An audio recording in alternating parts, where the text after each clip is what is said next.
Doctor ইউনূসের নেতৃত্বাধীন এই interim government বা অন্তর্বর্তীকালীন সরকার কি পারবে বাংলাদেশে শান্তিপূর্ণভাবে ভোট করাতে?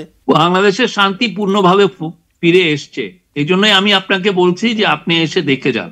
শান্তি না থাকলে ইকোনমি এত গ্রো করে কিভাবে, এক্সপোর্ট কিভাবে পারে? আমি ভোটের কথা বলছি, আপনি এসে দেখে যান না। আমরা প্রতি মাসের আমরা ক্রাইমের ফিগার দিচ্ছি, এবং আমরা ক্রাইমের ফিগারে আমরা দেখছি যে ক্রাইমের ফিগার ঠিক গত বছর এই সময় যা ছিল ঠিক এরকমই আছে।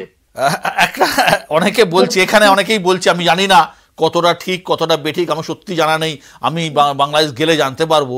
অনেকে বলছেন যে প্রফেসর ইউনূসকে চালাচ্ছে আসলে জামাতের কিছু নেতা, এবং জামাতের হাতের তিনি পুতুল, সুতরাং ওনার পক্ষে ভোট করানো খুব মুশকিল।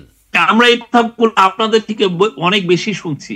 এসে যান জামাতের কোনো ইস্যু, মানে কোনো বিষয় আমরা ইমপ্লিমেন্ট করছি কিনা। আপনারা একটা ইস্যু দেখান যে জামাতের এই বিষয়টা আমরা ইমপ্লিমেন্ট করছি, জামাতের এই চাহিদাটা আমরা মিটাচ্ছি, বা জামাত আমাদেরকে এই ডিক্টেটেশন দিচ্ছে।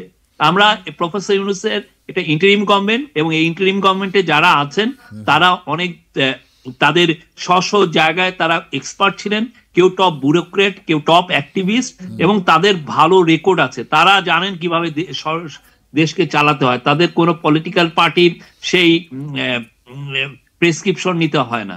মানে আপনারা শান্তিপূর্ণ মানে ভোটের প্রসেস মানে চালু করেছেন, যে ভোটটা হবে এবং সেই ভোটে সুষ্ঠু নির্বাচন হবে, সেই প্রসেস আপনাদের হাতে থাকবে, আমরা সেটা চালু করেছেন, তাই তো? অবশ্যই, সেটা আমাদের কমিটমেন্ট। আমরা চাচ্ছি বাংলাদেশে একটা ভালো ভোট হোক, এবং সেই ভালো ভোটের জন্য আমরা যা রিফর্ম লাগে সেগুলো পুরোটাই আমরা করছি।